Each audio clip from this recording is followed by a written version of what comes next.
titik terendah itu gue sempet makan sisaan orang sih. Jalan lu ke umur 20-an itu kan masih jauh tuh. Jauh. Masih ada 5 tahun. Itu gue di jalan, hidup di jalan. Itu lu hidup di jalan. Hidup di jalan. Lu udah nggak sekolah lagi? Udah nggak. Pas lu pergi, lu bawa apa aja bang di backpack lu tuh di tas lu? Baju doang, baju sama sarung satu, baju beberapa sama duit kalau nggak salah beberapa ribu lah. Udah punya handphone? Belum ada, handphone belum ada. Dari awal lu orang tua nggak ada, habis itu lu jadi tinggal di pasar, jualan plastik. Sekarang lu punya digital agency, lu punya banyak usaha, lu tinggal main-main sekarang. Iya. Lu pernah menceritakan hal ini gak bang ke Hanya kalau ke sosial media gitu? baru sekarang kayaknya. Oke. Sesuatu yang materialistik itu nggak bakalan habis-habis cuy. Oke. Jadi mungkin lebih cari apa yang bisa bikin lu bahagia itu aja sih. Welcome to the Hustler Talk. Jadi kali ini kedatangan sama satu orang ini yang hidup sebenarnya itu sebelum Instagram masuk nih. Kayaknya sih gitu ya. Ini dia, Bang Ahmad Renaldi. Hai. Oke. Coba Bang, kenalin dikit nih Bang. Lu siapa sih Bang? Oke, gue Renaldi Ahmad. Tapi Namanya? kalau di KTP Ahmad Renaldi. Oh gitu. Jadi apa ya, lahir mungkin sekitar 30 something yang lalu. 29 Juni kan? Iya, 1981. Iya. Tahu lo Bang. Udah tua juga ya, berarti tahun depan 40 gue. Kegiatan sehari-hari apa ya? Kegiatan sehari kalau sekarang paling sepedaan. Ini, gue lihat sih. Ya sepedaan, lebih sering sepedaan. Sebenarnya sebelumnya gue suka jalan-jalan dan foto-foto dan sharing semua foto-foto dan konten-kontennya di Instagram. Cuman gara-gara PSBB ya sudahlah, berarti nggak jalan-jalan dulu. Akhirnya apa ya udah ini kayaknya sepedaan seru, sepedaan akhirnya. Oke. Gitu. Tapi ya gitu teman-teman. Jadi biar gue tuh kenal Bang Ahmad ini dari pertama kali kita ada kerjasama ya, ada event dan kita pergi ke Lombok bareng. Nah, habis itu gua ngeliat lu nih Bang, ternyata banyak story yang lu ceritain. Kan? Pertama kali gua kenal lu Bang, gila. Gua nanya sama lu kagak nanya balik sama gue. Habis itu apa yang gue lihat ternyata memang kalau gue lihat yang lu share juga ada explore Jakarta, explore Bali dan lain-lain. Ternyata itu awalnya lembut atau gimana? Nah, itu tuh pertama kali gue bikin 2012. Oke, gue pengen story Bang. Jadi kalau teman-teman kalau misalnya biasanya mau pergi ke explore Bali, mau pergi ke explore Jogja, alangkah baiknya teman-teman cek coba explore Jogja misalnya apa tuh. Sometimes bagi teman-teman mungkin udah ada yang tahu ya. Sebelum pergi ke situ, lu udah ngecek dulu nih di explore itu. Iya, itu jadi 2012 itu yang pertama gue bikin sebenarnya explore Jakarta. Gara-gara di Instagram itu gue ngeliat ada satu akun Instagram public account-nya si Kanada, Explore Kanada. Gara-gara Explore Kanada ini, jadi dia mengundang beberapa fotografer dan influencer dari beberapa negara. Diundang ke Kanada, suka Explore Kanada sampai bikin konten lah di situ dan dipublish di akun sosial media mereka masing-masing. Nah, outputnya nanti buat kebutuhan si tourism sama ya pokoknya buat kebutuhan pariwisatanya si Kanada lah gitu outputnya, entah itu video atau foto. Nah, gue pas waktu itu mikir di kita kayaknya belum ada nih gitu kan, di Indonesia belum ada, makanya gue bikin cuman gue bikinnya regional, jadi kota-kota besar di Indonesia aja waktu itu, Jakarta, Bandung, Malang, Jogja, Surabaya, Bali, Lombok 7. Oke, lu tapi berarti buat akun Instagram 7? Iya. Itu tuh explore Lombok, ya itu ketujuh kota itu. Ya udah isinya kurang lebih sama kayak yang dibuat sama Explore Kanada dan waktu itu, cuman bedanya karena memang akun baru juga dan belum ada followersnya juga gitu. Akhirnya yang ngisi kontennya foto-foto gua aja. Oke, berarti lu belum waktu lu lihat Explore Kanada itu lu belum belum ada orang-orang belum, juga? Belum. Lu nggak belum kenal orang-orang juga? Belum. Waktu itu gue masih teman-teman gue masih dikit lah. Okay. Maksudnya yang di Indonesia ya masih dikit. Bang, lu waktu itu sekitar umur berapa tuh? Berapa 2012, 2013 lah, berarti 8 ya, 8 tahun lalu. 7 atau 8 tahun lalu. Ya udah, singkat cerita udah di seatnya pakai konten gue, pakai foto gue yang lama-lama habis, kemudian gue bingung ini kontennya dari mana ya. Akhirnya gue deketin teman-teman yang kebetulan waktu itu memang teman-teman main juga sih, teman-teman foto-foto. foto-foto mereka. Jadi kayak gue bilang, lu kalau misalnya punya foto keren yang di Jogja, pakai hashtag ini dong, Explore Jogja. Nanti gue submit di si akun itu dengan keterangan foto, ya cerita di fotonya kalau misalnya itu misalnya tempat wisata, lu cerita kayak dikit, lu ke situ tuh pakai arah, ya pokoknya ada story di balik fotonya. Nah treatment itu akhirnya gue jalankan beberapa lama sampai lama-lama akhirnya ngebentuk ya jadi kayak algoritma otomatis ya. Jadi orang-orang ngeliat, oh anjing kalau misalnya lu mau ke sini ke Jogja misalnya, tapi lu nggak tahu harus kemana, coba lihat di situ. Siapa tahu di situ ada foto-foto, oh ini kesini keren, ini kesini, dan itu bisa connecting people yang apa ya, yang nggak tahu jadi tahu. Yang nggak tahu jadi tahu, yang banyak kok kejadiannya, dan banyak beberapa tahun setelah itu tiba-tiba tempat-tempat wisata di Indonesia tiba-tiba dikenal. Ada masa di mana semua orang Indonesia liburannya ke Bajo, ke Flores. Waktu itu belum kedengeran tuh. Iya. Orang tahu, iya. Cuman ternyata pas begitu ada beberapa orang yang kesana duluan, terus posting fotonya apa segala macam. Wah gila ya, ternyata Flores atau Labuan Bajo atau Indonesia Timur tuh ternyata sebagus itu ya gitu. Karena memang waktu itu belum terekspos di sosial media, ya baru di TV aja gitu palingnya, dan itu pun terbatas gitu. Nah ada masa di mana tiba-tiba pariwisata di Indonesia tuh growing cukup signifikan, dan tiba-tiba semua orang traveling, tiba-tiba semua orang pergi ke timur gitu. Nah ya itu sih awalnya. Jadi lama-lama entah kenapa beberapa orang tahu kalau misalnya akun-akun explore ini gue yang buat. Jadi ada teman-teman dari Banyuwangi, dari Tegal, dari Kediri, dari lu sebut deh dari kota mana, bang gue mau dong bikin akun explore buat kota gue harus ngapain nih, gue harus gimana katanya. Ya udah gue kasih tahu, lo ya minimal posting 1 hari sekali, lo mau kafe kayak atau mau tempat nongkrong, mau tempat wisata, tapi fotonya yang bagus ya, apa segala macam. Ya udah akhirnya kota-kota yang lain banyak yang terdata di database gue itu yang aktif ada sekitar 40. 40 akun, dan semuanya sekarang ya alhamdulillah udah beberapa. Yang generasi pertama yang 7 kota itu udah gede-gede ya, di atas 100.000. Waktu lu jalanin 7 akun ini sampai akhirnya membawa perubahan, itu kurang lebih butuh waktu berapa lama, Bang? 2 tahun lah. 2 tahun. 2 tahunan. Gimana perasaan lu ketika lu tahu bahwa 2 tahun itu lu mau bawa perubahan buat orang-orang? Orang-orang kan pada tahu kan ini. Iya. Awalnya sih gue sosok misterius gitu. Jadi gue nggak ini ya, tiba-tiba bikin aja. Gue nggak announce juga kalau akun-akun itu tuh punya gue atau akun itu gue yang bikin, enggak. Soalnya setelah 2 tahun itu kan akhirnya di masa 2 tahun itu, di tengah jalan gue juga kan mulai kelimpungan tuh, mulai keteteran, sibuk karena sibuk sendiri juga kan. Nah akhirnya yang pegang si akun-akun ini akhirnya teman-teman di kota masing-masing. Jadi yang nge-manage Explore Jogja ya teman gue yang ada di Jogja, yang di Lombok yang ada di Lombok, dan begitulah. Nah kalau membawa perubahan itu ya apa ya, gue ya pasti seneng lah, pasti seneng, ada bangga, ada rasa kayak wah gue secara tidak langsung lo ada andil terhadap perubahan yang di pariwisata. Meskipun ya cuman segitunya lah, nggak segimana, cuman at least jadi lebih hidup aja gitu. Tapi menurut gue itu bukan hal yang biasa aja sih, Bang. Justru yang boleh adalah lu membawa satu perubahan yang sometimes nggak semua orang itu tahu bahwa lu yang founder utamanya gitu. Rasanya apa, Bang? Lu tuh bisa, lu tuh merubah, tapi sebenarnya orang-orang juga nggak begitu notice kan, maksudnya ini yang ketemu lu nih, lu juga nggak memamerkan bahwa ini the founder of Explore tuh gue gitu. Lu nggak tulis, lu tulis gak sih Explore Bali di bio lu gitu? Enggak. Yang ditulis di bio gue itu bisnis gue aja sekarang. Toh beberapa orang memang udah tahu, dan kenapa ya?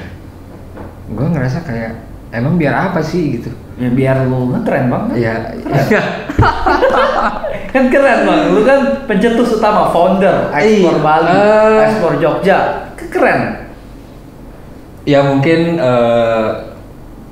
kerennya beda kali menurut gua. Kalau menurut gua sih itu gua nggak melihat ada manfaat dari situ gitu. Toh Gua tanpa gua mengannounce itu pun orang-orang lama-lama tahu, kelamaan tahu, terbukti dari itu, ya itu tadi terbukti ada beberapa teman-teman dari kota yang di luar yang gua bikin ini, mereka tiba-tiba nge-email gue, kadang ada yang nge-DM gue, bang, gue kenalin gini, gue mau bikin akun Explore ini loh, berarti dia udah tahu kan, itu gue yang bikin, gue bikin logonya apa segala macam. Terus bahkan ada beberapa yang besar-besar ini udah monetize, udah banyak lah, iya. Udah banyak duitnya, yang Jogja tuh apalagi, terus Bandung juga, Jakarta juga. Udah lama-lama monetasnya itu berasa mungkin di 2017 kali ya, 2016 2017 setelah si akun-akun ini mulai stabil, di manage sama teman-teman, jadi hidup lagi tuh semua tuh. Jadi jalan lagi semua terus, dan karena memang awalnya kita base-nya dari community. Yang namanya community kan kadang bound-nya lebih kuat ya kalau yang community dulu, dan orang-orangnya tuh memang mereka juga, gue juga nggak ngegaji mereka cuy. Iya. Mereka membesarkan akun itu ada yang dari 30.000, ada yang dari 1.000, ada yang dari 10.000, sampai sekarang mereka masih, itu pun nggak gua gaji. Dan ratusan ribu sekarang. Iya, dan sekarang akunnya udah ratusan ribu, dan itu prosesnya ya let's say 2016 ya 4 tahun lah berarti ya. 4 tahun itu gua nggak bayar mereka gitu, dan mereka dengan sukarela gitu, dengan sukarela, karena ya kita sama-sama suka sama foto, itu aja sih, berangkat dari taste kita yang sama, kemudian passion kita yang sama. Jadi di saat kita melakukan sesuatu yang kita suka, itu bukan pekerjaan cuy, kita menjalani passion gitu. Jadi ya begitu. Yang gue lihat adalah lu menyatukan orang-orang yang punya passion itu di dalam satu wadah. Ya. Dan wadahnya ini bisa dijadikan untuk inspirasi bagi banyak orang. Iya gitu. Jadi kan ya sebenarnya apa ya, gue tipe orang yang kalau misalnya lu bisa ngasih manfaat ke orang banyak, itu priceless cuy. Jadi seneng aja sih, gue seneng aja berbuat itu gitu. Dan kalaupun misalnya memang ada pekerjaan atau ada project yang relate, yang gue bisa bawa ke si anak-anak ini, yang ke si akun-akun ini, gue bawa juga gitu, dan gue bayar juga gitu. Dan itu udah berjalan beberapa ya selama ini berjalannya seperti itu. Tapi ya lumayan lah, selisih dari satu akun misalnya butuh sekian, lumayan lah dapatnya. Iya, gue tau lah, ratusan K. Jadi kan sebenarnya si Explore ini itu kan lahir itu di tahun 2012. Ya. Kurang lebih waktu lu umur 30-an lah. Ya, kurang lebih. Nah, gue mau tahu bang, lu pas umur 20-an tuh lu gak tahu gue ngapain aja tuh ya. Umur segitu gue nggak tahu, gelap. Ngapain aja ya gue. Nah ini kan podcastnya ini kan berdasarkan anak-anak milenials nih bang. Iya. Yang seumuran gue nih, yang umur 20-an. Nah, gue pengen ini nih, kan pasti kan banyak juga nih orang-orang mungkin yang ambisiusnya sama kayak gue nih bang, buka bisnis, segala macem, segala macem. Tapi ada juga yang, lu ngapain buka bisnis, gue beda sama lu gitu. Nah, gue nggak tahu nih, lu ada di tahap yang mana waktu itu bang? Nggak tahu gue ya, umur mungkin 20. Kalau gue hitung nih dari 20 sampai 28 lah ya, itu wah lagi lucu-lucunya tuh. 20 sampai 28 tuh mungkin kalau misalnya ada tulisan nih dari umur 0 sampai umur gue sekarang, nah ini 20-28 tuh kalau bisa dibikin nggak ada aja tuh. Itu kayak kalau orang-orang bilang quarter life crisis ya. Pilot itu. Ya, jadi sebenarnya mungkin bukan itu ya. Gue waktu itu apa aja dicoba terus. Oke, gini, jadi sedikit mundur lagi jauh ke belakang. Gue anak tunggal. Dan gue ditinggal orang tua, itu ditinggal bokap. Gue nggak tahu bokap gue siapa karena gue nggak pernah. Mungkin ketemu juga umur gue masih kecil dan gue nggak ingat mukanya kayak gimana.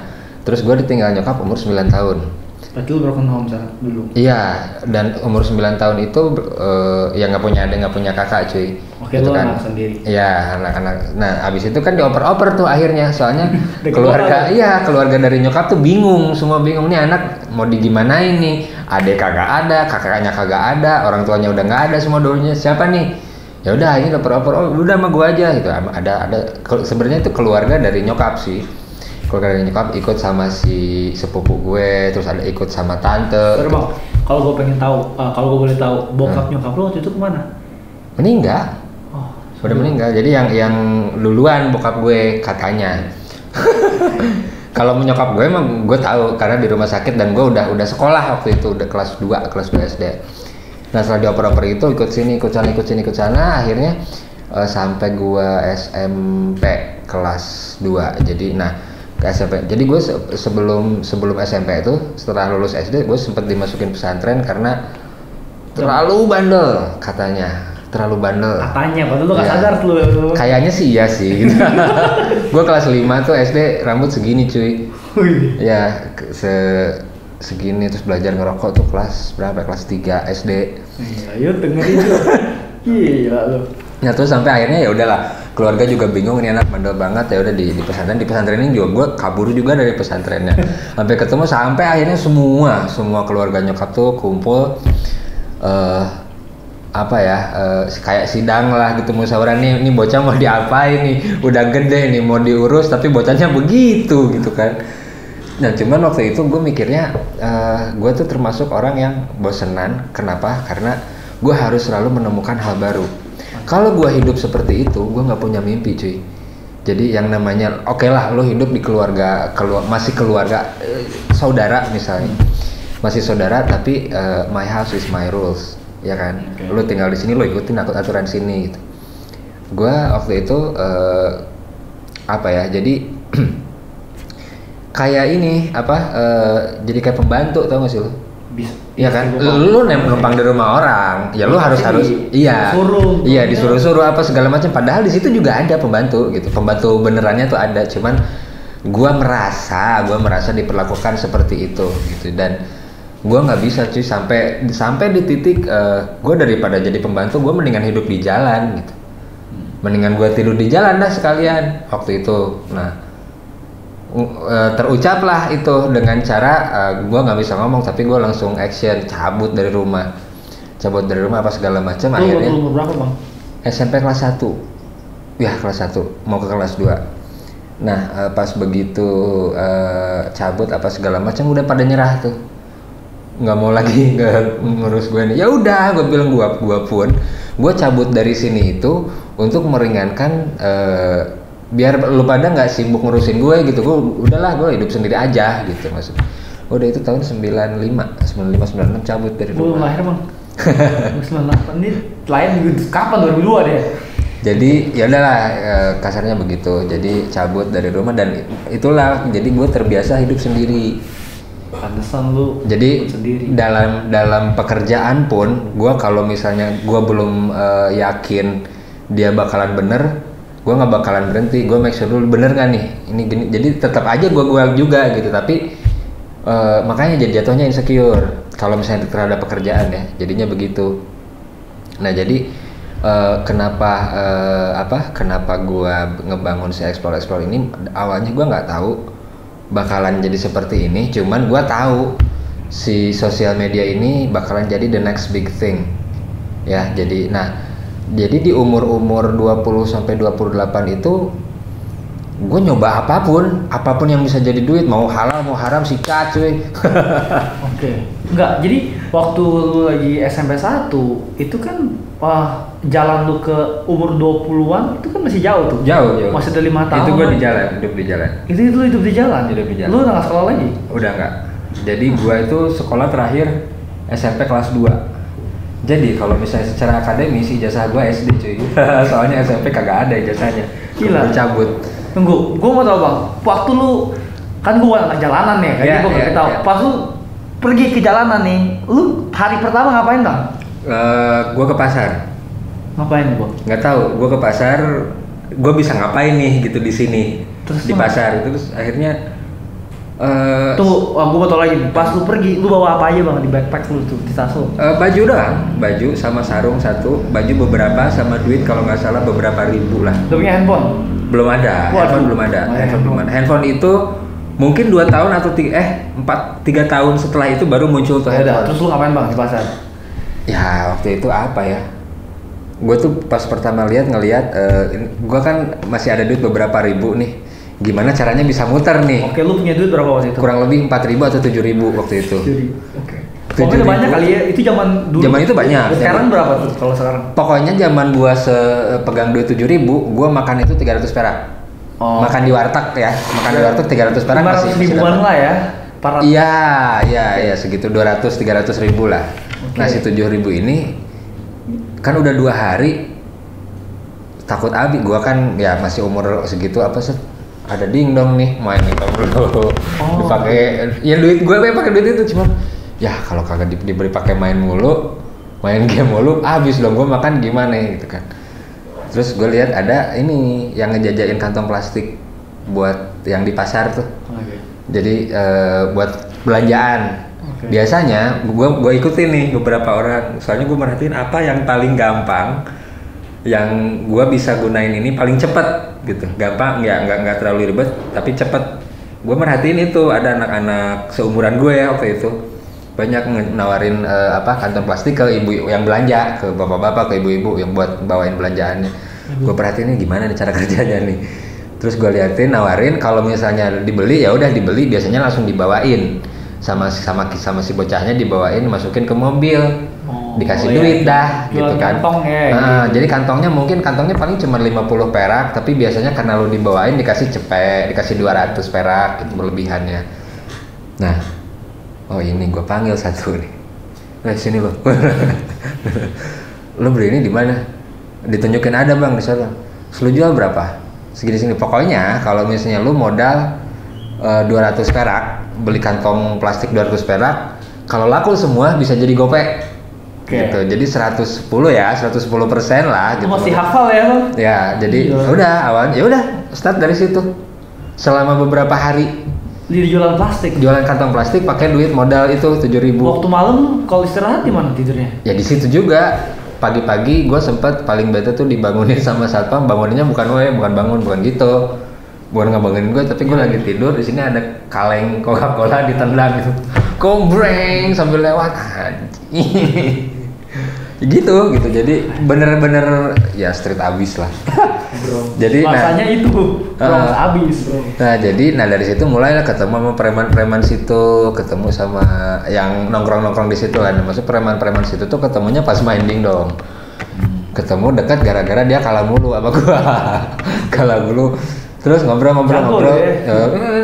dibawa keluar. Dia tuh ya mungkin gua SMP, dia SMA lah gitulah umurannya gitu. Tapi setiap itu mabok mulu gitu. Tapi sama gue juga gitu, terus tiba-tiba diajak ke studio musik waktu itu di Bandung. Nah si orang ini bisa dibilang gue belajar musik basic, main musik dari dia lah. Gue dengar lu main musik juga ya? Ya dari sampai dia. Sampai gue baca bio lu bingung nggak ada musik. Oke. Nah udahlah dari situ gue sempat sebenarnya hidupnya di musik. Jadi sampai 2012 sebelum ada sosial media thing. Sebelum ada digital itu tren apa segala macam, gue mainnya di musik. Lu main apa bang? Musik lu main apa? Gue recording engineer sama produser. Bikin musik. Sebelumnya gue ngeband. Lu langsung dibawa sama dibawa sama dia. Si preman ini ke satu studio lah, ada temannya. Kenapa dia punya inisiatif buat bawa lu ke situ? Entah, lo harus tanya dia. Soalnya intinya gue berteman aja sama dia. Sejak itu berteman terus sering diajak nongkrong di mana main. Nah itulah mulai dari situ kenal orang-orang nih. Jadi premannya nggak jahat ya? Ya banyak hal yang kita nggak tahu soal kehidupan di jalan lah. Banyak hal. Jadi yang namanya anak jalanan atau orang hidup di jalan itu most likely negatif kan. Tapi banyak hal yang sebenarnya kita nggak tahu mereka tuh seperti kehidupan yang bener-bener detailnya di jalan tuh kayak apa gitu. Kalaupun misalnya mereka dibilang jahat atau apa gitu ya lu tahu nggak sih apa yang bikin dia jadi seperti itu gitu. Nah itu kan jadi apa ya jadi ya baik sebenarnya, cuman ada beberapa hal yang kita nggak tahu kenapa dia melakukan itu. Antara gitu. Kurang pendidikan atau kurang ya entahlah gitu. Kita nggak tahu gitu. Jadi ya udah. Setelah itu belajar musik, kemudian mulai ngeband lah, biasalah umuran segitu ya, belasan ngeband atau segala macam, segala dicoba ini itu segala udah itu, sampai akhirnya gue pindah ke Bali. Gue pindah ke Bali itu 19-20an, umur segitu gue pindah ke Bali. Gue stay di Bali. Gue sempet jadi home bandnya Hard Rock Cafe. Gitu. Sama Hard Rock Hotel waktu itu, dan 3 tahun, kurang lebih 3 tahun. 2000 sampai 2003 gue di Bali. Gitu. Jadi ya itu masih ngeband tuh, main musik di kafe-kafe apa ngamen. Nah, pulang dari sana, dari Bali pulang ke Bandung baru belajar di recording studio, jadi recording engineer, jadi produser, jadi komposer apa segala macam. Ya udah mulai kenal sama yang nama-namanya udah mulai besar. Sempat gue bikinin musik buat si ini, sempat gue bikinin musik buat si itu gitu. Terus albumnya si band ini itu gue yang garap, albumnya si band ini gue yang jadi engineer-nya. Ya cuman ya kayaknya dunia itu terlalu apa ya, guanya terlalu gampang ke bawah-bawah gitu. Jadi ya gitulah. Gampang ke bawah-bawah maksudnya apa ya? Ya kalau misalnya orang tua dulu bilang lingkungan entertainment tuh apa segala macam, ya negatif lah, mabuk lah, anak band kayak apa sih gitu, image-nya dia, ya itu tuh benar. Kalau misalnya orang tua ngomong wah itu benar, mereka tuh benar. Kenapa? Ya mereka lebih tua dari kita cuy, pasti lebih tahu gitu. Jangan mentang-mentang dia nggak tahu dunia luar, kita yang bergaul di luar, kita yang lebih tahu, kagak. Orang tua tuh benar gitu. Jadi nah, pada waktu itu di umuran itu tuh hal-hal yang keren itu adalah clubbing, mabok, terus party apa segala macam. Millennialsnya zaman gue ya, maksudnya bukan millennials, maksudnya di umuran gue, angkatan gue tuh umur segitu tuh dibilang keren tuh yang begitu gitu. Beda sama sekarang. Sekarang kan yang keren tuh apa ya? Nge-gym gitu. Nge-gym, terus gaya hidup vegan, traveling. Untuk anak-anak muda tuh yang keren tuh itu gitu, dan budaya itu udah ada, dan di budaya lu tuh dulu belum. Dan di budaya gue udah ada tapi nggak merata, dan memang beneran kelihatan sosial gapnya. Yang mampu begitu hanya orang-orang mampu. Sekarang semua orang jadi traveler. Ya sekarang tuh apa-apa serba mudah. Lu mau cari tahu, mau beli apa segala one tap away cuy. Ya gini aja nih, lu pegang handphone ya, gue transfer terus duit gue bisa pindah ke lu gitu kan ya. Nah zaman sebelum sewah itu gitu zaman itu, dan apa ya, masih belum se-digitalize sekarang gitu. Nah makanya pas begitu ya, beruntung gue sempat ngalamin dan hidup di masa transisi, di masa yang keren itu mabok, yang keren itu party, sampai sekarang yang keren itu olahraga, yang keren itu apa, traveling, yang sepeda apa, running, terus tiba-tiba buka bisnis kopi. Kalau lu punya coffee shop lu keren. Nah iya itu jauh lebih sebenarnya jauh lebih positif dibanding zaman gua waktu itu. Makanya aduh itu gua nggak jelas, itu gua ngapain aja tuh makanya bersyukurlah gua masih bisa hidup dan mengalami masa transisi yang sebenarnya anak-anak yang sekarang tuh harusnya jauh lebih bisa berkembang jauh lebih cepat dan jauh lebih kreatif, karena zamannya memang udah serba mudah sekarang. Tapi jujur gua nggak tahu sih bang, selama kita jalan ke Lombok, masa hidup lu sebegitunya. Wah itu brutal, nggak masalah. Masalahnya kalau misalnya gua kenapa suka jalan-jalan, memang dari dulu memang sering suka banget gitu pergi sendiri. Jadi gue kalau hidup nih yang bukan liburan ya, hidup tuh gue sempet di beberapa kota, sempet hitungannya lama. Gue di Lombok sempet 2 bulan, di Jogja 3 bulan, di Banjarmasin sempet tinggal 3 bulan. Bosan cabut lagi gitu. Dan lu juga memang nggak ada orang tua yang bang apa Ray, kalau bisa tuh kayak gini, itu nggak ada yang rem. Jadi suka-suka lu aja gitu hidup tuh. Kakak nggak punya, adik nggak punya, tanggungan nggak ada. Terus pada zaman itu bisa dibilang income gue lumayan. Mau ngapain lu? Ya main-main. Main-main lah. Terus nih bang, kalau gue bisa simpulkan nih, dari umur 22, dari umur 20-an lah, sampai 28, udah kan bisa di skip tuh. Iya. Berarti kan sebenarnya kan itu hancur parah lah gitu lah. Nah, apa satu pengalaman bang yang hancur parah yang bisa lu wakilkan? Sebenarnya itu. Apa ada gak satu pengalaman yang hancur parah tuh? Dalam hal apa tuh? Dalam hal kehidupan pastinya. banyak banget. Satu dah. Cuman yang bikin ini ya, yang bikin turning point gue meninggalkan musik dan mulai mainan terjun di fotografi, di digital, di sosial media itu musik itu gara-gara gue itu orangnya banyak orang lu tuh terlalu baik katanya karena banyak orang yang ngemanfaatin lu. Contoh gue bilang gimana, nah gue tuh sempat adalah salah satu artis lah, bisa dibilang salah satu public figure, dia produser juga, gue sempat jalan bareng sama dia gara-gara dia suka sama musik bikinan gue. Akhirnya udah tuh jalan bareng ya, ternyata ya dikadalin gitu, jadi dia dapat investor apa segala macam, gue nya nggak dapet apa-apa gitu. Oh, lu pasti belum paham lah begitu. Paham sih, cuman begitu dia bilang, ya jatuhnya sih gue dibohongin itu, jatuhnya gue dibohongin gitu. Jadi dan ya zaman itu kan gue lagi ya deket banget tuh sama dunia hitam tuh yang kayak gitu ya, sama narkoba itu deket banget.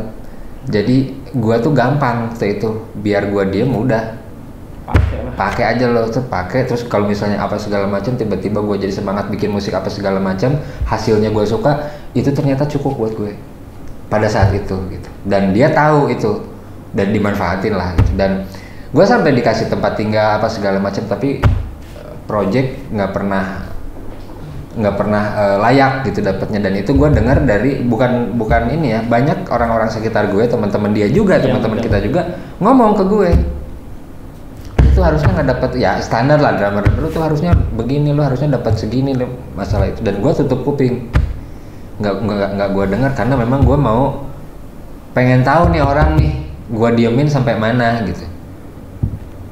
Karena waktu itu gue merasa dia cukup berjasa buat gue gitu, dan ya udahlah gitu. Cuman ternyata lama-lama ada satu titik di mana wah ini nggak bisa nih, ya udah akhirnya gue cabut, gue ninggalin semuanya, semua gear gue jual apa segala macam, gue cabut ke Sukabumi. Suka-suka lu ya? Iya, ke Sukabumi, ngontrak rumah 2 tahun di sana, antara Sukabumi sama Cianjur, ngontrak rumah 2 tahun, udah gue diem dulu, ninggalin semuanya. Jadi gue ninggalin musik bukan cuma musiknya doang, tapi sama lingkungannya gue tinggalin gitu. 2 tahun itu dari 2010 sampai 2012. Nah itu mulai itu gue kan selama itu kan ya lo harus hidup ya, lo kerja udah nggak mau kerja di musik, sedangkan pada saat itu skill lo baru cuman itu yang bisa jadi duit. Nah akhirnya ya udah gue balik lagi main digital, main internet, karena dulu gue suka bikin desain, bikin apa. Nah akhirnya gue submit desain untuk semacam crowdsourcing. Jadi kayak ikut tender tipis-tipis lah. Jadi ada brand apa, masukin ke website, ini gue butuh logo ini, lo coba lo sebarin gitu, kayak sebarin, ada beberapa desainer, suruh submit desainnya, yang keterima dibeli gitu. Udah dari situ awalnya muncullah Instagram, muncullah apa segala macam, ya udah belajar ya. Begini deh. Gila juga ya bang ya hidup lu. Gua maksudnya nggak nyangka ternyata gue baru mendengarkan, gue nggak bisa ngomong sebenarnya. Maksudnya lu pernah menceritakan hal ini gak bang ke hanya kalau ke sosial media gitu? Baru sekarang kayaknya. Kayaknya cerita ini patut untuk orang-orang tahu bang. Dan kayaknya juga lu jarang banget mau menceritakan masa lalu. Iya, dan kalau misalnya cuman buat ini ya, cuman buat ngobrol apa segala macam, nggak semua orang gue cerita soal ini ya. Maksudnya cerita apa yang udah gue lewatin apa. Gue lebih ke kalau ketemu orang baru atau ketemu teman-teman nih, gue lebih ngapain yuk gitu, bikin apa yuk. Kalau gitu. Buat TikTok bang, kayak gini, viral langsung bang. Dulu masalah. Nah itu gue masalahnya itu gengsian. Dalam beberapa hal gue berani lapar, gue berani makan demi nggak makan demi gengsi. Dalam beberapa hal ya. Itu jeleknya gue tuh. Aduh ampun nih. Nggak bisa. Gue udah tahu nih, udah banyak masa lalu tapi berani ngaku kesalahan. Ini keren nih. Bukan. Nggak maksud gue. Karena memang kadang-kadang itu yang bikin repot, apalagi kalau apa ya, kalau urusan sama dengan lawan jenis nih, aduh. Urusan gengsi, susah. Tapi katanya waktu itu gue pernah ngobrol juga bang sama Sisi Asis satu lagi pembicara umum. Katanya level bisa lu menerima diri adalah ketika lu bisa menertawakan kesalahan diri lu sendiri, katanya gitu. Ya proses. Jadi untuk lu mencapai level itu juga itu adalah salah satu hal yang nggak bisa lu pelajarin. Oh, iya. Tapi mau nggak mau lu harus itu proses yang harus lu lewatin gitu. Dan gue udah sampai di titik itu sih, alhamdulillah. Jadi kayak gue waktu pernah inget, jadi kayak aduh ampun jadi zaman ya begitulah, zaman begitu sempat diomongin, lu hidup mau gitu-gitu aja, mau sampai kapan hidup lu gitu-gitu aja. Ada yang ngomong kayak gitu tuh, ya di counter pasti nggak bakalan didengar apa segala macam. Terus kalau sekarang gue inget lagi, aduh ampun, kenapa nggak gue dengerin aja gitu omongannya dia gitu. Gue akan menjadi seperti ini, menjadi slow seperti ini pada saat itu gitu, lebih cepat daripada sekarang gitu. Dan gue nggak punya waktu untuk menertawakan kesalahan gue yang udah. Kalau misalnya seandainya waktu itu gue denger tuh, udah berubah aman tuh. Tapi sekarang, ya apa ya? Ya mungkin emang udah harusnya begitu kali, udah jalannya begitu. Lu sempat menyesal gak bang sama masa lalu yang seperti itu? Di titik paling rendah? Pada akhirnya enggak sih. Di zaman itu? Di zaman itu sebenarnya mungkin bukan menyesal sih, tapi lebih ke pertanyaan. Lebih ke bingung. Kok hidup gua gini sih gitu kan? Jadi kayaknya acak-acakan banget nih gitu. Acak-acakan banget nih bang nih hidup nih gitu. Terus jadi cuman ya akhirnya jadi mikir karena ya balik lagi, karena gue terbiasa sendiri, apa-apa dijalanin sendiri, akhirnya cepet mikirnya, lu hidup sendiri, nggak ada yang bisa bikin hidup lu lebih baik kecuali lu sendiri gitu. Kenapa? Karena lu nggak punya siapa-siapa anjir. Bang, boleh dimakan ya, ada mamen. Apa nih? Oh siap. Kacang. Gue lagi kurang air putih, jadi kayaknya dari tadi minum mulu.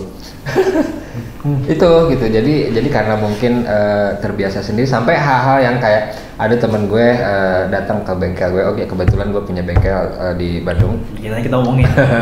Jadi ada sesimpel hal kenapa gue bisa sendiri tuh, ada temen gue di Jakarta bawa mobil, dia bawa sepeda lagi mau dibenerin di bengkel gue, terus mobil disimpan di bengkel kan, dan mereka tuh tidur di tempat gue. Terus gue ada sesuatu yang ketinggalan di rumah. Gue nggak bilang sama mereka, gue langsung cabut naik ojek online, balik lagi. Dari mana lu? Dari rumah ngambil ini. Kan ada mobil, bisa minta tolong sini, minta anterin. Cuy, kalau gue bisa sendiri mah ngapain minta tolong sama orang? Sesimpel itu gitu. Dan segengsi itu. Iya, sebenarnya mungkin bukan ke gengsi sih. Gue lebih mikir ke lu kalau bisa sendiri ngapain minta tolong orang gitu. Jadi selama lu masih mampu, udah efek dari kecil kayaknya. Iya. Kayak gitulah jatuhnya. Jadi dan luar biasa ya 2020 ini memberi banyak sekali impact. Jadi dari pekerjaan gue yang jalan-jalan sampai gue juga agak nggak habis pikir ya, dari gara-gara gue main sosial media, main digitalan ini bisa jadi sejauh ini gitu. Gue jadi punya kantor. Oh ya. Ada bengkel, ya maksudnya dan itu gue lakukan di saat orang-orang lagi tiarap cuy gitu. Maksudnya di saat orang-orang lagi pada tiarap nih, lagi lockdown, lagi corona, gue buka ini, gue buka itu, gue buka ini gue. Oke. Sebelum kita ngomong lebih jauh nih, gue buat pertanyaan lagi, apa yang membuat lu bang bisa mau berubah gitu? Sisi seperti apa bang dari zaman lu yang paling terpuruk dan paling rendah, dan lu pikir lu mau berubah, dan lu kan juga nggak tahu waktu bikin Explore Bali, Explore Jogja lu akan akan luas kan? Sebenarnya sebelum itu sih, kalau misalnya gue berpikir untuk ngebangun akun ini, bikin itu bikin luar kendali lu gitu kan? Ya bikin itu sebelumnya kenapa gue jadi ada terdorong untuk melakukan itu ya, biasanya kan lo menjadi kuat itu bener-bener menjadi kuat di saat udah nggak ada pilihan lain. Betul. Pilihannya cuman lu kuat atau lu jatuh. Emang waktu itu lu mati, lu kuat sendiri. Nggak ada cuy, gue yang sebelum yang pasti waktu di jalan. Pertama kali yang gue cabut, yang gue tadi cerita gue datang ke pasar nih, itu kan lu pasti pasti bingung toh. Maksudnya lu ke tempat baru sama sekali baru, lu nggak kenal siapa-siapa, daerah lu itu di situ lu nggak tahu, lu mau ngapain juga lu bingung mau ngapain. Nah di situ pilihannya ya nggak ada pilihan lain, lu harus hidup atau mati udah. Di dunia yang baru nih, lu belum pernah ke situ dan ya itu titik terendah gue itu. Titik terendah gue itu gue sempet digebukin sama pengemis. Nah itu kenapa lagi tuh?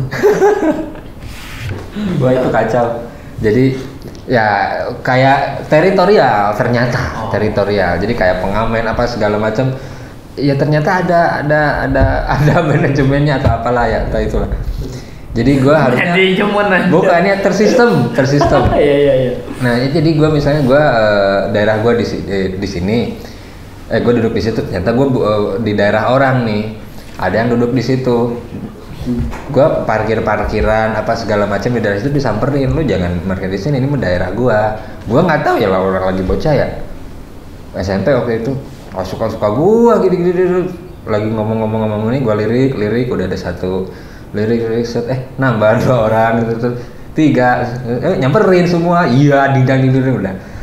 Ya itu maksudnya hal-hal itu lumrah ya kalau misalnya di jalan ya, lo hidup di jalan lumrah dan ya itu pilihannya antara lo harus hidup atau mati. Hidup caranya nggak tahu, pokoknya cari aja cara. Gue sampai titik terendah itu gue sempet makan sisaan orang cuy. Bang, gue dari tadi ngomongin ini bang, gue cuma speechless banget bisa ngomong. Lu menjelaskan itu dengan biasa aja gitu. Iya gimana? Semua orang itu kayaknya ngedenger juga kaget bang.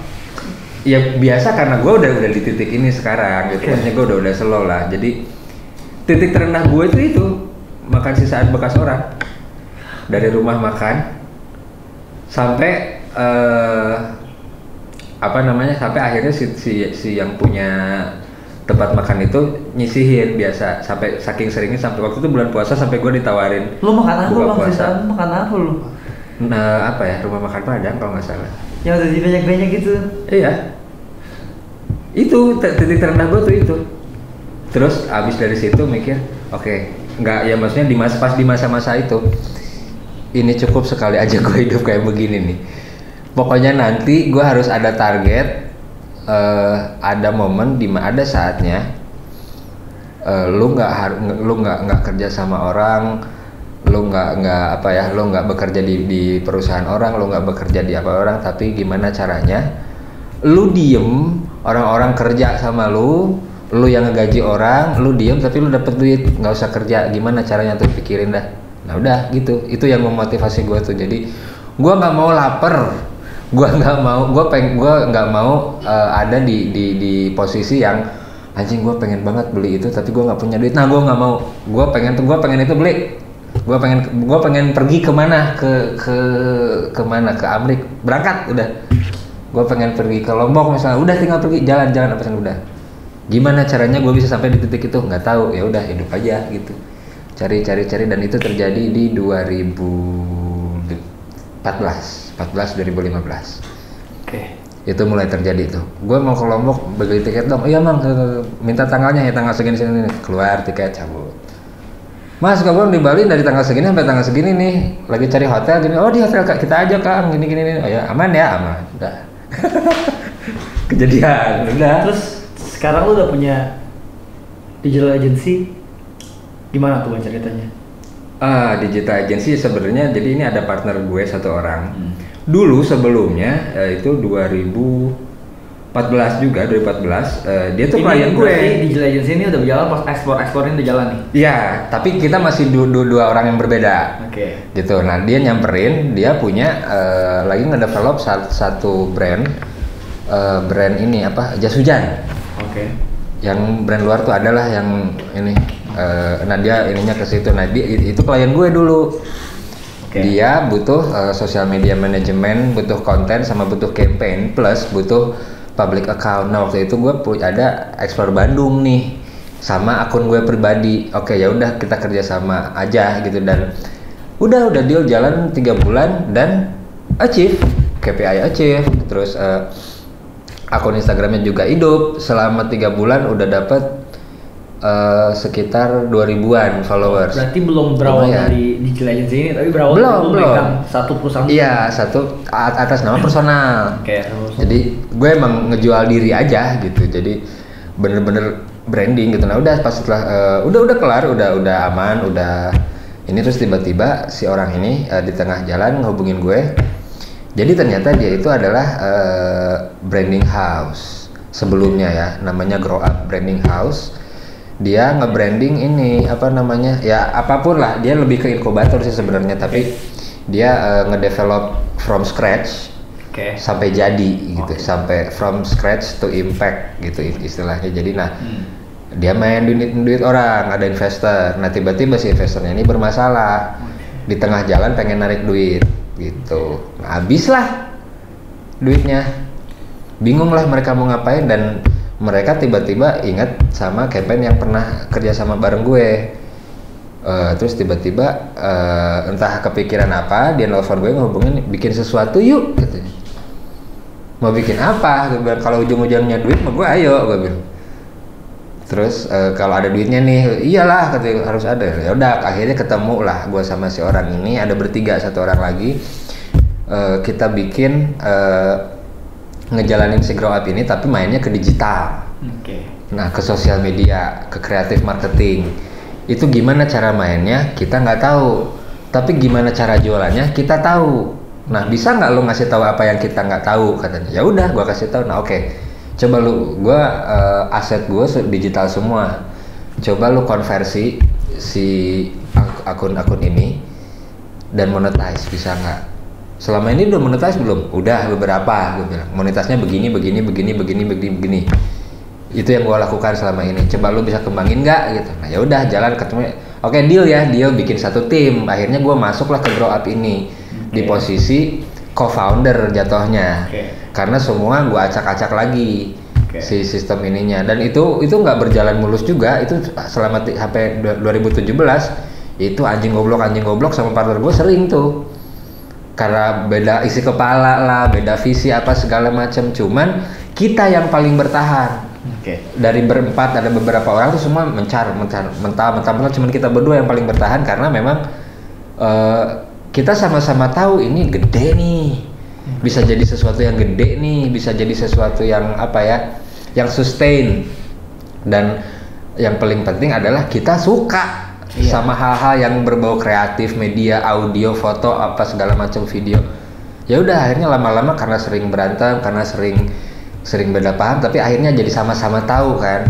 Oh lu tuh begini orangnya, oh lu ya begitulah. Nah akhirnya mulai ngerekrut beberapa orang lagi. Butuh ini nih, kayaknya kita udah butuh. Ya udah, kantor pindah, mulai bisa bayar sewa kantor.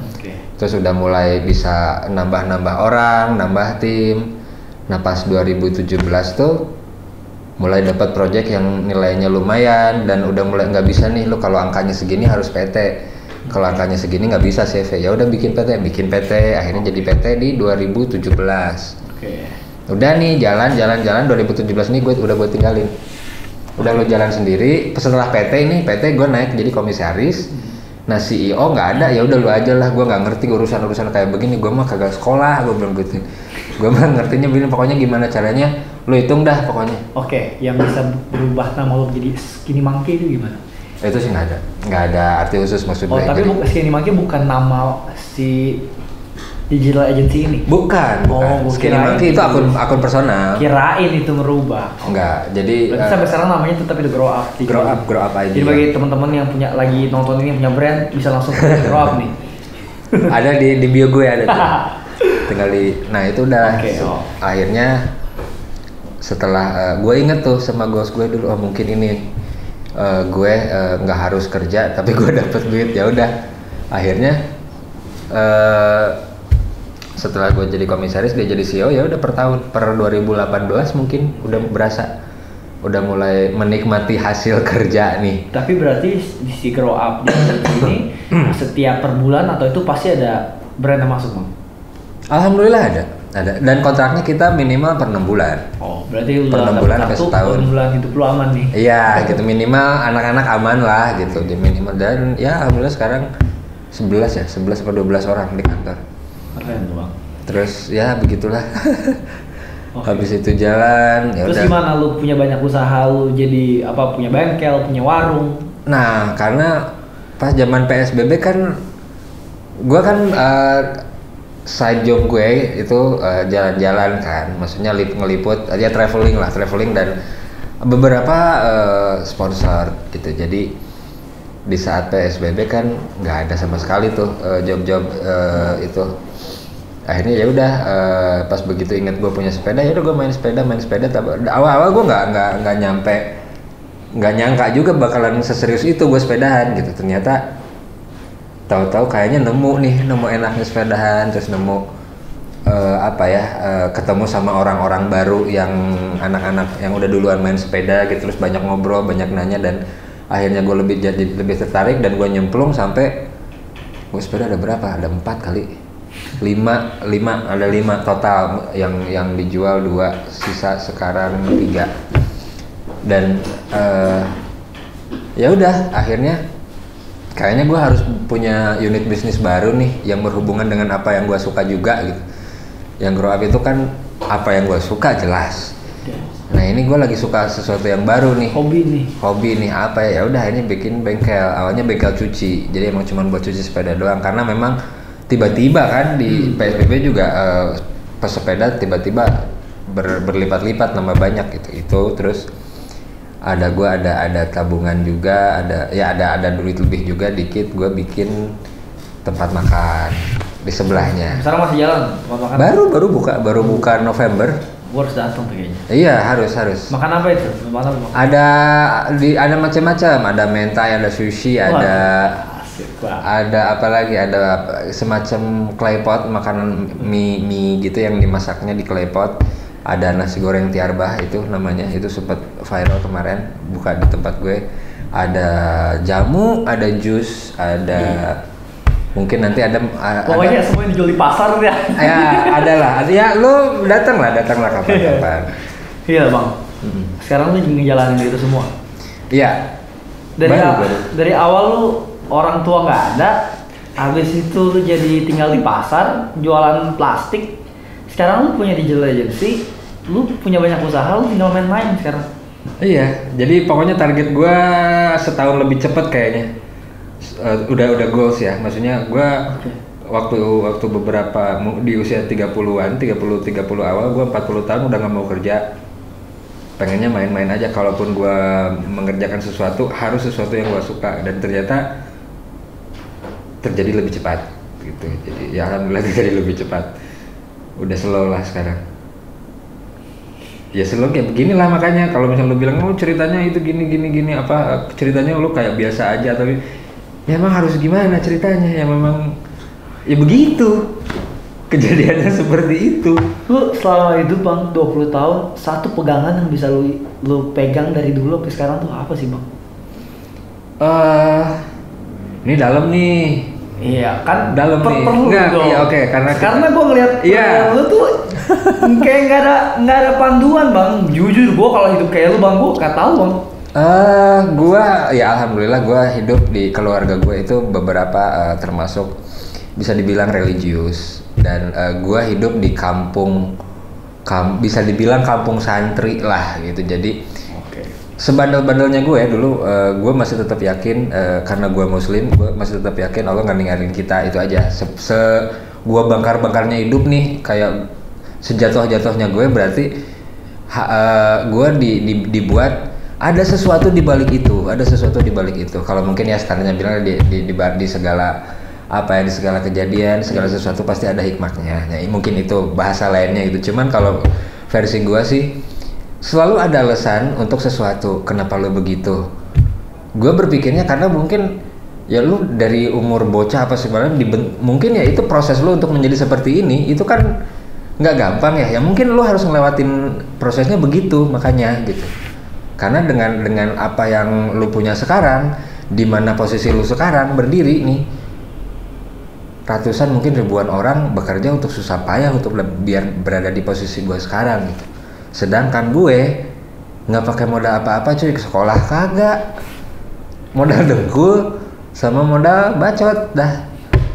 Ya maksudnya kasarnya begitu, secara kasar begitu, cuman ya ternyata itu ya itu kehendak Tuhan aja gitu. Maksud gue selama apa ya, selama lu masih berpegang sama iman lo ya nggak ada masalah sih menurut gue, karena memang di saat gue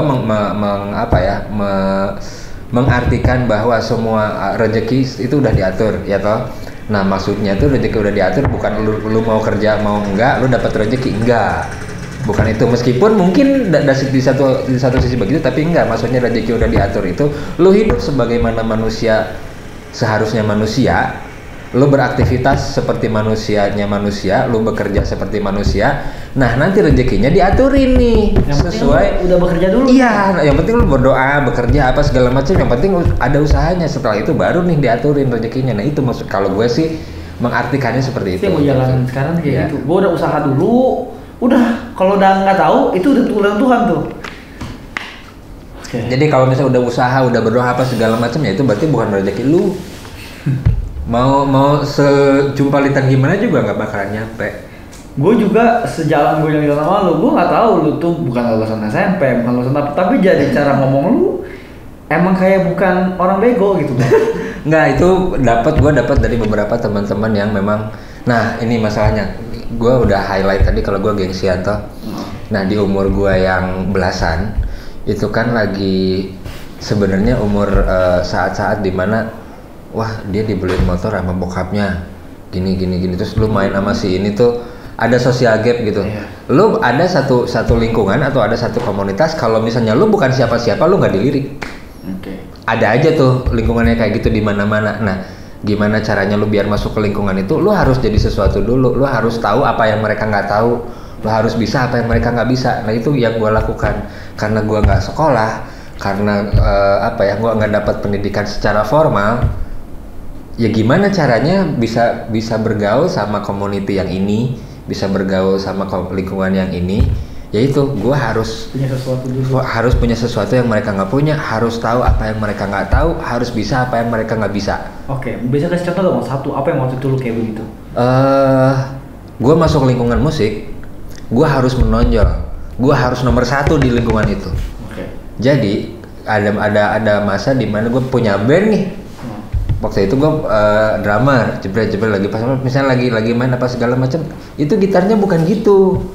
Gue bilang gimana lu? Enggak bukan gitu. Terus tiba-tiba enggak, salah tuh gitarnya, udah marah-marahan, udah tinggi tuh, salah tuh gitarnya. Terus tiba-tiba nih, ya udah sini lu yang main, ya udah sini gue yang main.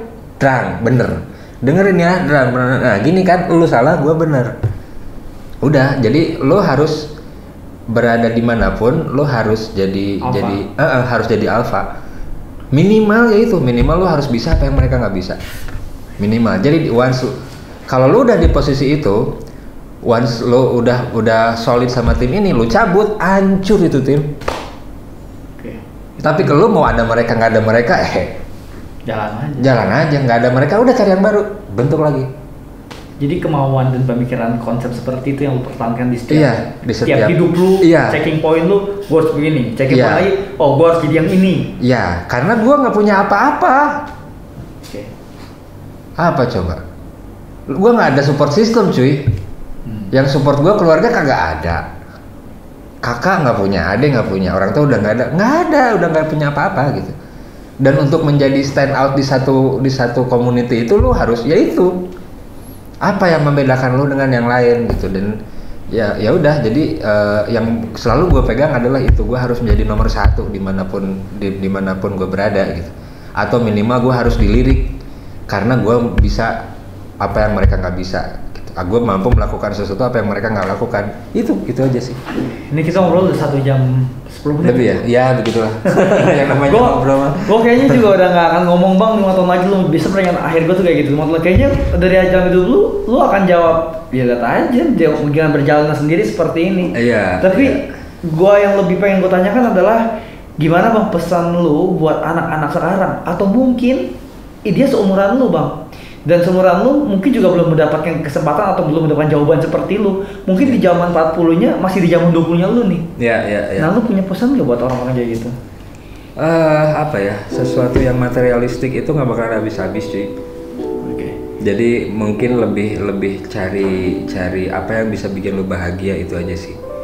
Dan sebisa mungkin menjadi kaya itu bukan soal berapa banyak yang lu punya, tapi berapa banyak yang bisa lu kasih, ya kan? Jadi kalau misalnya berapa banyak yang orang kaya, definisi orang kaya mungkin dia punya banyak hal.